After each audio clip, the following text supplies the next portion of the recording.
I lost everything in 2009. Millions gone. My investors burned. My name torched. And the country I called home felt like it was burying me alive. So I did the only thing that I thought made sense. I left. Not for fun, not for self-discovery.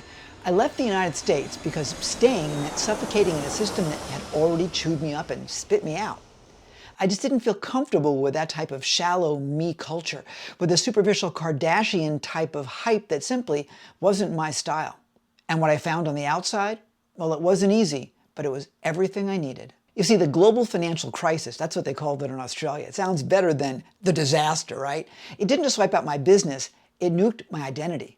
I had built something big, bold, something real, I thought, until the bottom fell out, fast and brutal. I didn't just lose money, income, and reputation. I lost who I was. So you want to know the truth? I didn't want to rebuild it. Not in that world, not under those rules, not with the pressure to bounce back. So I didn't. While others came back and did the same old thing and recovered and did great, I chose a different path because it wasn't me to do the same thing again. This is a turning point, and this video will help you make that choice.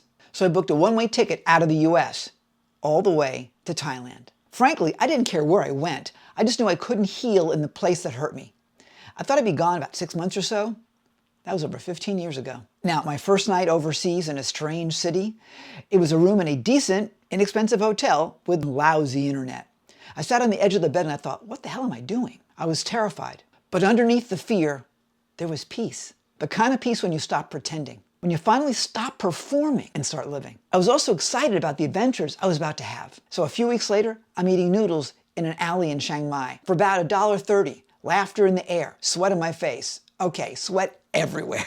It's hot in Thailand. And I realized I wasn't the guy who failed. I wasn't the guy who blew it.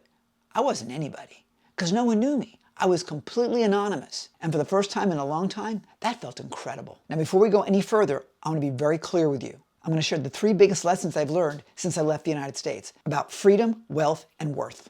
These are the things I wish someone taught me back in the day. But today, these are the things I'm going to share with you. So stick with me, they're coming. But first, let's rewind a little bit. I used to think that success was about scale, about prestige, about being able to say, I made it. And to be fair, I did. Millions of dollars on paper. But the truth is I didn't feel free. I felt trapped. I was always performing, always pushing, always stressed. And I was always terrified that the house of cards would collapse.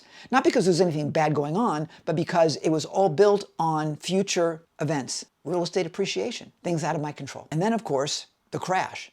It fell apart. And the weirdest part, when I lost everything, a sense of relief. Bizarre, isn't it? Because losing it all meant I got to ask the question that nobody asks about in capitalism. What if I stopped trying to play a game that I didn't want to play to begin with? So I did. I stopped playing the game. Now, if any part of this is resonating, if any part of you is whispering, I'm not supposed to be living like this, then you're not broken, you're just ready. It's time.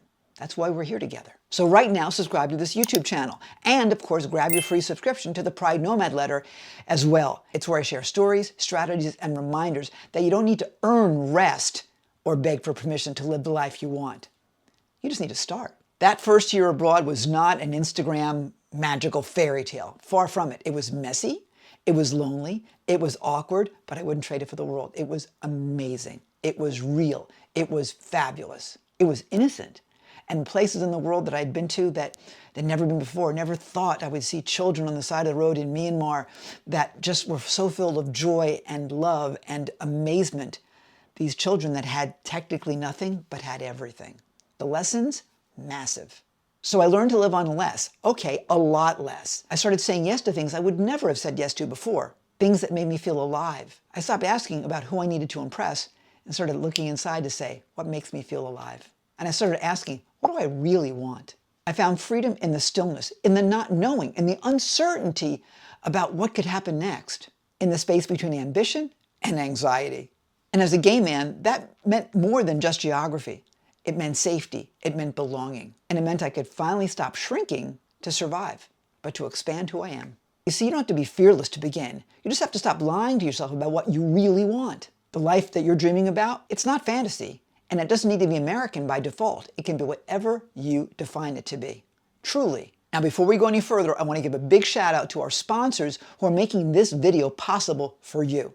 We only work with brands that actually support our lifestyle, our queer freedom, and our global living. So go check the link below for the special offer that's available to you, to us, that helps support our mission at the Pride Nomad Foundation. I think you'll love it. And thank you to our sponsors for today. Okay, back to the story. I didn't know what I was doing when I left. I didn't know what I was going to do when I left. I just knew I had to leave. But what I found changed everything. And the guilt that came with that freedom, well, that's the last thing I expected. But boy, did I have guilt. You see, leaving the US gave me space, and it also gave me silence. The silence after the storm, even though the storm was still brewing back in the States. No headlines, no emails, no one asking, what are you doing these days? Just me on the other side of the world in a strange bed every different week with a mind that would not stop spinning, but actually enjoying myself. You'd think I'd be celebrating, right? Escaped the wreckage, found the freedom. But instead, I felt weirdly numb. Not sad, not scared, just a bit hollow. Like I'd lost the script and didn't know how to improvise yet. No one tells you this, but when you stop performing for applause, you forget how to move without it. I had no audience, I had no agenda, and for a while, I didn't know who the hell I was without all the hustle. Okay, truth, I can be a bit of a drama queen. Okay, we probably all could be a bit of a drama queen, but I always thrived on that. When there was an emergency, there was something going on, then I jumped and I was successful. There was always some drama. This was now a new life without all the drama. It was really different. Slowly, things started shifting. Mornings got quiet. Journaling, swimming, meditation. Yeah. My nervous system calming down. I slept better. I laughed more. I ate better. Oh my God, Thai food, best food in the world. I started working with people from around the world, not on their schedule, but mine. Yes, I learned that lesson quickly. I wasn't rich with money, but I was rich in time. I was rich in experience. I wasn't famous anymore, but I was deeply anonymous in the best way. And then, the strangest feeling of all, that feeling of guilt. I was happy. I was actually happy, but I didn't feel I deserved it because of all the disaster that my investors had gone through, of all the pain that they had gone through, the losses that they had had. Now, mind you, I lost more money than all of them, but I wasn't worried about me. I was just humiliated about the fact that I couldn't control everything. And I was embarrassed, and it was horrible. And I felt guilty that I was having a great time. Despite all of that, I felt I should be punished. And there were people trying to punish me, as a matter of fact, which is another reason why it was good for my psyche to get out. So yes, I was content, but I didn't feel I deserved it. That sucks. I lost millions. I felt I'd let people down. And here I was, sipping fresh coconut water and rediscovering joy, having the best food in the world. Part of me felt I was supposed to suffer for a very long time, long before I was allowed to feel this good, if I could ever feel this good. And yet wasn't suffering the way we were raised to feel? That's how warped my metrics were. And that's why leaving was such a great idea. Then I noticed something else. The people around me who had less than I had were simply happier. They had less, but they had more. They had their family, they had their temples, they had their happiness. They weren't taking antidepressants, they were high on life. During a trip to Bali I took a number of years ago, the gentleman that drove me around made less in one day than some Americans make in 1 hour.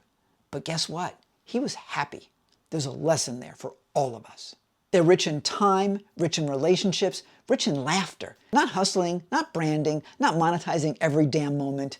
They're just living. And I realized something I wasn't ready to admit. Maybe I hadn't been rich. Maybe I was just exhausted. Maybe I hadn't been important. Maybe I'd just been loud. Maybe I hadn't been powerful. Maybe I'd just been plugged into a machine that never let me breathe. And if you're sitting there thinking, this all sounds nice, but I couldn't, ... Well, listen. I didn't have a plan. I didn't have a safety net. I didn't have anybody around me saying, I got you. All I had was me. And I just left. I had faith. So I figured it out like we all do, one mistake at a time. I didn't know anyone in Thailand, not a soul. So if you're waiting for perfect timing or a detailed step-by-step, yes, we'll give you that in the newsletter and in my book, but that's just fear if you're waiting. Fear disguises planning. You don't need a map, my friend. You need a reason. And if it's coming from your heart, that's all the reason you need. You always know when it's right. Don't let anybody get in the way of that. Richard Branson's mantra is, screw it, let's do it. It's the title of his book, and he's not wrong. And he did pretty well with that philosophy, didn't he? Now remember, this channel is here for one good reason, to help you find your reason to build a life that doesn't need a vacation. So subscribe now to this channel, subscribe now to the Pride Nomad letter. Links are below. Every week we give you all sorts of tools, strategies, tips, and experiences that you can feel into and then take your next steps. It's free, it's honest, and it's yours if you want it. Want it. And big thanks once again to our sponsors. Links are below. They help support those of us who are building our dream lives. And if you're watching this and thinking, I'm ready to figure this out, you're in the right place. Click the links below and let's get started together. Now remember, I didn't know what I was building when I left. I just knew I wanted to feel like a human again and get a fresh start and leave the drama behind. Not a product, not a brand, not a resume. I was just a human being with a heartbeat and a little bit of courage. And somewhere along the way, I found it. And my life has been amazing until I came back to the US a few months ago. I came back for one reason, a four-letter word, love. My mom, 91 years young. She's still vital, she's still got it, she's still hilarious. She runs around the community in her red scooter. Nothing stops her. She's amazing. But she needs just a little extra help. And for her, I'd fly through fire. Sitting at the table with her, hearing her stories again, it felt grounding, safe, familiar. She'd sip her evening glass of wine and she'd ask, so, where are we going next? Not if, when. We just bought a collapsible scooter that she could take with her on any trip she goes to. Yes, she's committed to that life of travel. Wonder where I got it from? She knew I didn't come back to stay. I came back to care, and that was it. So yes, we're scheduling Sri Lanka together. We got 2 cruises planned, one in just a few weeks, and there's more. And of course, you'll be along the journey with us. We'll have plenty of video about Mom and Ken on the road, so stay tuned for that. Anyway, here's the thing. When I came back to the US, it hit me.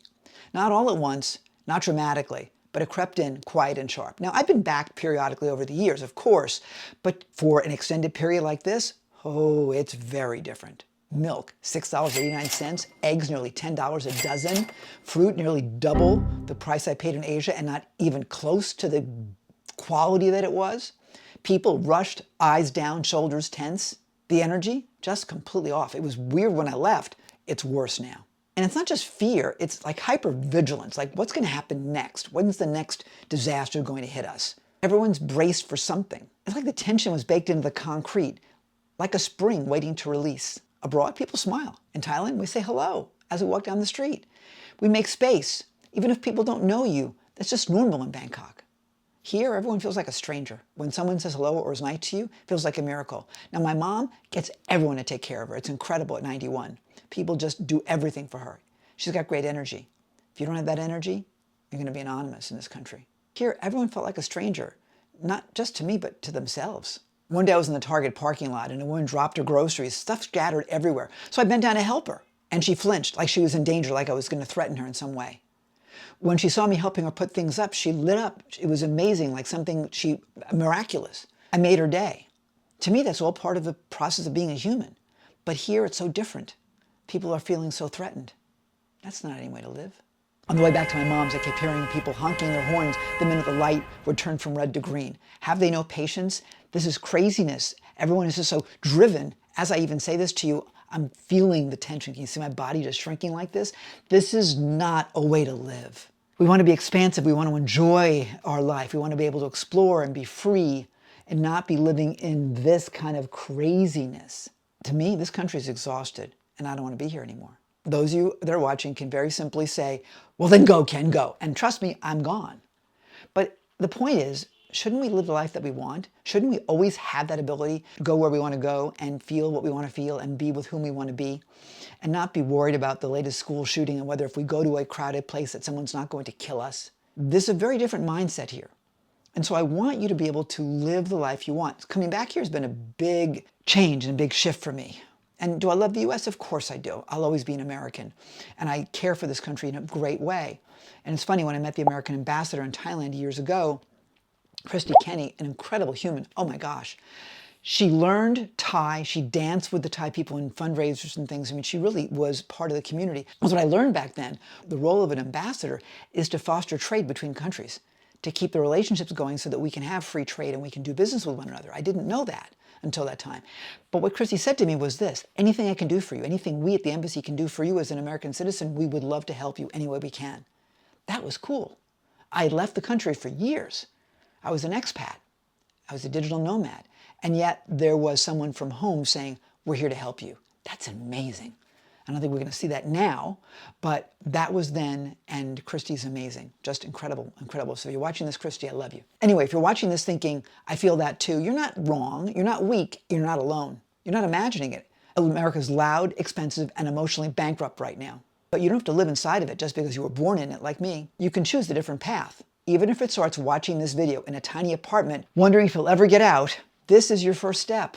And listen, you don't need all the answers. You just need permission to want more. So here it is. You have my permission to want more, to get more, to do more, to live more, to enjoy more. So subscribe. Get the Pride Nomad letter every week. It's real. It's built for queer digital nomads and dreamers who want to live a location-independent, fulfilled life that doesn't come with apologies for anybody. Join us. We're already building what's next. So here's the twist, though. America looks more inclusive than ever, doesn't it? But it did until a few months ago anyway, right? But now we have rainbow logos, queer characters on Netflix, drag brunches in the burbs.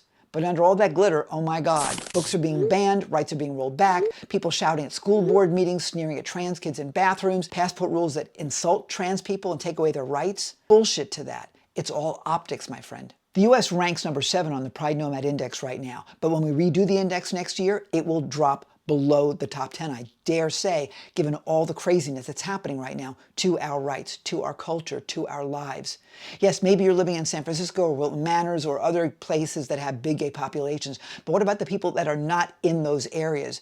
You, my friends, are what this video is all for. You are the people that need to make the shift, the change, the action to live a more fulfilled life if you're not feeling that now. If you are feeling it, great, that's fantastic. But if you are not feeling your true self, wherever you are, isn't it time to make that change? And you can. The world's waiting for you.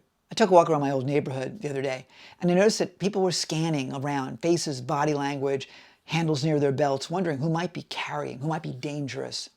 Not because I'm paranoid, because I've lived too long outside this energy. This isn't weird. This is normal. They don't have school shootings in Australia. I mean, it's bizarre. Anyway, one more quick shout out to today's sponsor.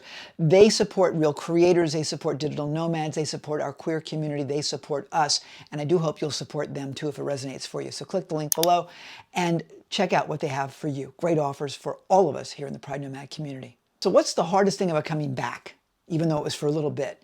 I didn't expect to grieve, but I am. Every time I think about Sydney, about the life I built in Sydney since 2019 as a visitor on a tourist visa, I get emotional. People ask, where's home for me? I say it's Sydney, because that community is incredible. That country is amazing. They acknowledge who they are. They're incredible people.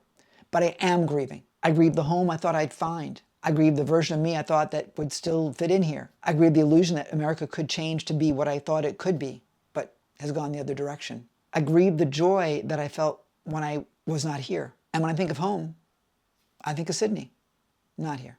I still have my Australian phone number because I'm coming back. It's where my soul feels at home. It's not the United States. It may be where my passport is, but it's not where my love is. And the grief led to clarity, and then to something new, a new mission, a new kind of wealth, and 3 truths redefined everything I knew about life, freedom, and success. That's what's next.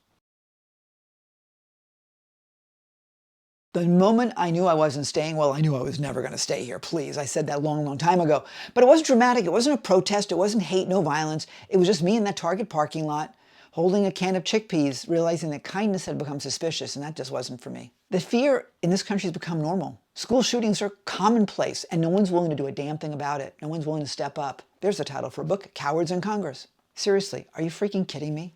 I came back for love, but I'm not staying for fear. I built something better before, and I'll do it again and again and again, and we'll do it together as a Pride Nomad community. Because once you've tasted real freedom, you can't go back to a system that demands that you earn it. So this 15-year journey that I'm on an intermission of right now taught me more about life than any business possibly could. Not about geography or lifestyle, but about truth. And here, 15 plus years living outside the system are the 3 things I've learned, and they can change everything for you. Number 1, you don't have to earn rest or joy or personal peace. We're raised to think that we have to deserve rest or peace or happiness, that we have to prove we've suffered enough to enjoy our lives. No, it's a lie. Rest, peace, happiness is a birthright. Joy is not a reward for productivity. You don't have to bleed to earn breath. Number 2, wealth isn't money. It's time, it's safety, it's breath, it's joy. I used to think that wealth was what you could count. Now I know it's what you can feel. Can you walk without checking your back? Can you take a nap in the afternoon without feeling guilty? Can you sit in silence and still feel whole? Number 3, freedom doesn't make you someone new. It shows you who you were before you started pretending. Leaving didn't make me any braver. It revealed the courage I already had. Abroad, I didn't become someone different. I didn't try to fake things out. I finally became me, unfiltered, unmasked, and unapologetic. And since you're still watching this with me, you're probably not looking for entertainment. You're looking for permission to dream, to want, to rebuild, to live loud and queer and global. So let me give it to you. You don't need to be fearless. You don't need to have money. You don't need to be 22 or tech savvy or passport rich. You just need to start. Start with what you have. Start from where you are. Imperfectly, honestly, now. You see, whether you're 19 or 79 or 91, the world is still out there for you, and it's never, never too late. You haven't missed your shot. You're not behind. Guess what? You're just ready now. Because the most dangerous lie is later. And the most powerful thing you can say right now is, let's go. So don't ghost your future. If you need help, ask for it. You don't need to do this all alone. In fact, guess what? Asking for help is not weak, it's a strength. In fact, it's the key to your success. And there's help here waiting for you. How? Number one, subscribe to this channel, subscribe to the Pride Nomad letter, and get tools, tips, strategies, and our love every single week. Know that you're not alone. If you want deeper stories, practical tools, and behind-the-scenes truth, they're in my new book, No Closets, No Borders. It is the ultimate guide to the queer digital nomad lifestyle. If you want to get the pre-bookstore release galley copies, click the link below. This is a special offer for you. I'm so excited about this book. You are going to love it. And there's some juicy bonuses too. Okay, let's keep going. See, this isn't about me. It's about us. The Pride Nomad community is growing, and it's growing with you in it. Queer creators, freedom seekers, entrepreneurs, nomads, people that want a better life for themselves and for the world. This is what it's all about. It's a movement. And now you're part of it. Not waiting for permission, not asking for acceptance, just doing the damn thing. And if you've been nodding throughout this entire video, then guess what? You're probably one of us already, aren't you? Here's a little heads up. There's something deeper coming for you. It's a community, a place to build together, not just content, but connection every single week. Strategy, alignment, real growth, all for LGBTQ plus businesses, business owners, and those that align with us. It's coming soon. That's all I can tell you right now. But know that you have support coming in a very deep way for your business, for your strategy, for living that best life, and funding your life abroad. And if your heart's been pounding while you're watching this, know we got you. And by the way, first news about this will be in the newsletter. So if you're not subscribing, there's your hint. Now, one last thank you to our sponsor, because it means so much to us to know that people care about what we do. And yes, they want our business, but guess what? They're part of our business. They're part of our lives. Click the link below, see what they have offered available to you. Now listen, I left the US after the crash. I came back for love, and I'm leaving again because now it's for me, for my vision, for my values, and for the people I'm meant to build this with. That's you.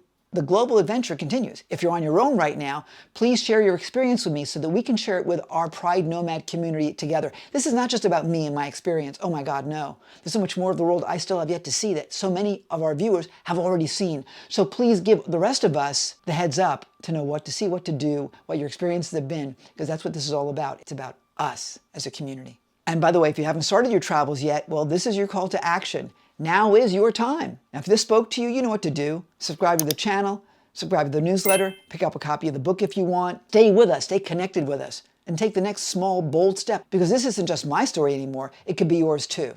Let's go.